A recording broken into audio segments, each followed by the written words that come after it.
is. If you have not followed his Triple H horse racing podcast, you're missing out. It's one of the best podcasts in the country.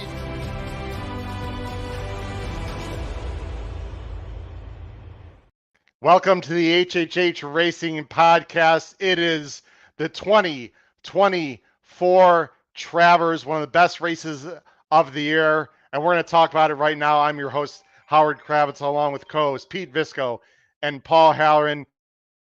Let's take a look at the field for this year's 2024 Travers, and what a field it is, guys. You got Torpedo, Anna, Sierra Leone, Unmatched Wisdom, Corporate Power, Batten Down, Anne Marie, Dornoch, and Fierceness.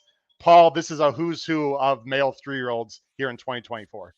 Yeah, it really is. They all showed up. Well, Mindframe didn't, but if Mindframe did, you wouldn't have had Fierceness. So you were going to get one of the two. And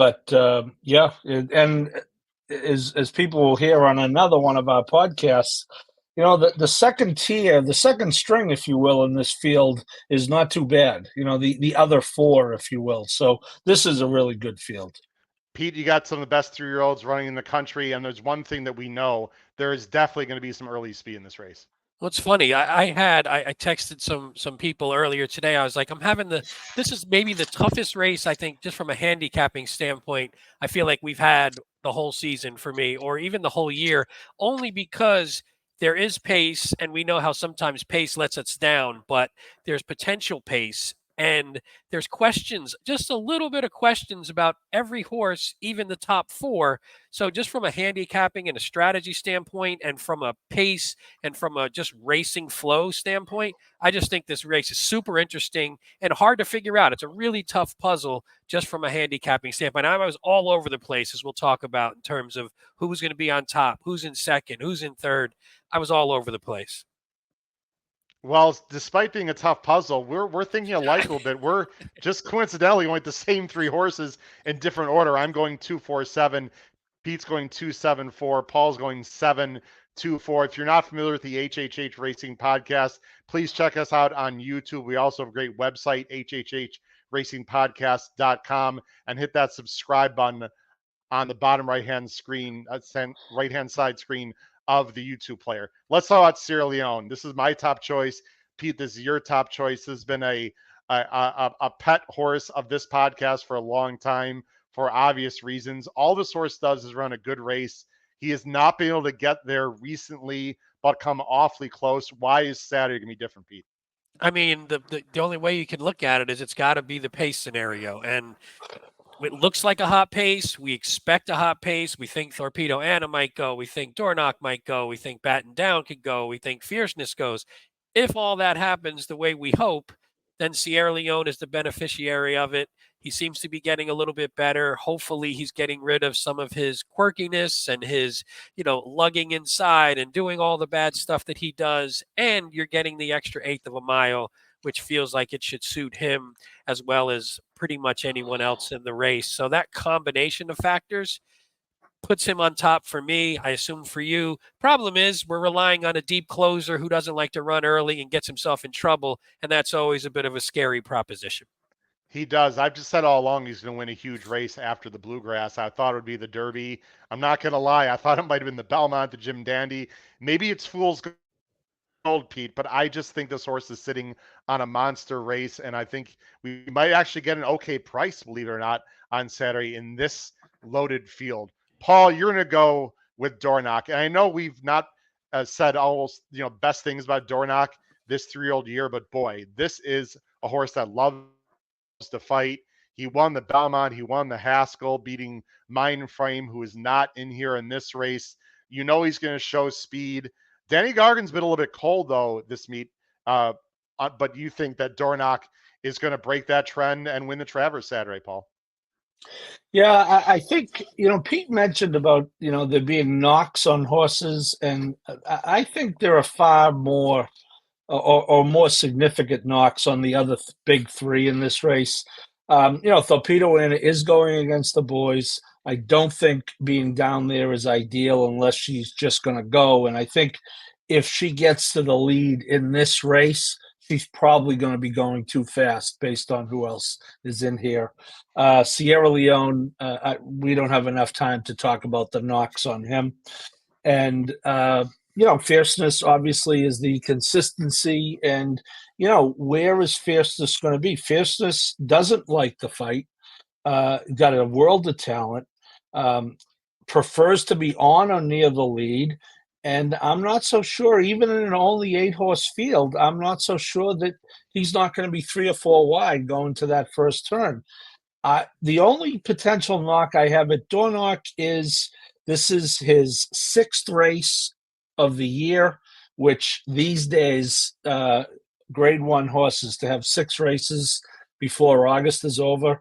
Hats off to Danny Gargan and Wes Paces and Randy Hill and Jason Worth and all of them. But if he's not, he's got the spacing he wants. Gargan loves 5 weeks for this horse. So I don't really think there are. I think he's the horse with, if not no knocks, the least amount of knocks. Let's talk about a very interesting horse that we like, the number 4, Corporate Power for Shug, McGahee, and Castellano. You want to talk about a jockey that knows how to win, going 1.25 miles in dirt races, 7 Travers wins, as Paul knows so well. This horse, Pete, to me is absolutely fascinating. I know he's got to improve a little bit, but he just keeps coming. He's a grinder. This race might fall apart. He's been working great. And we get a price. Corporate Power, the number 4, would be my wise guy long shot of the 2024 Travers. Yeah, I thought I was being, a little cheeky when I had this horse in there, and then I see you guys do as well. But yeah, this is one where I feel like he's a horse that I always like. He seems to be on the improve. I think the distance is going to help him. You see, he's a curling out of a quality road mare, so I feel like the distance should just benefit him. He probably will work out a trip where he can get the jump on a horse like Sierra Leone. He'll be closing, but he should be in that second flight, hopefully. And if it does heat up between Torpedo, Dornoch, Baby Batten Down, Fierceness, then this Corporate Power could be the beneficiary. And I think from Shug, we just know Shug as a guy who just sort of gets his horses incrementally better. And I think you saw that last out. He's 8 for 11, by the way, 10 furlongs plus on the dirt in the money. Shug. So he doesn't run them a lot in these longer races, but when he does on the dirt, they show up. So again, even as like you like to play, and for any new viewers, Howard and actually all of us like to play sort of a back wheel or trifecta key boxes. We like to have a horse. This could be one that could blow it up if the 3 up top sort of wear themselves out and you're looking for a price just to hit the board and potentially be on top, I think. Paul, we'll end the conversation with you. You write for the Saratoga Special. For people that are not familiar with our podcast, you will be there in person in the paddock for the Travers. Is there anything in particular you're going to be looking for when you see these horses or you see them parading before the race on Saturday? No, I usually leave that to Maggie, Howard. I try to get my headphones in and listen to what Maggie's, because her opinion. No, I mean, obviously it's going to be, even at Saratoga, which is a huge paddock, it's a crowded paddock before this race. But, they're running the Derby. Dornoch's been in the Derby and Sierra Leone and NYRA. And so, nothing in particular.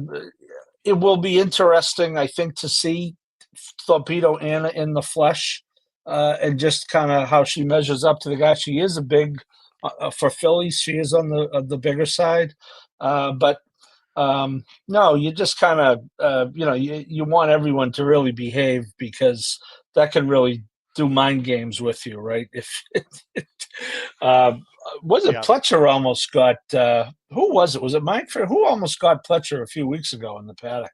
I believe so. Yeah, but Torpedo Anna is going to be very popular.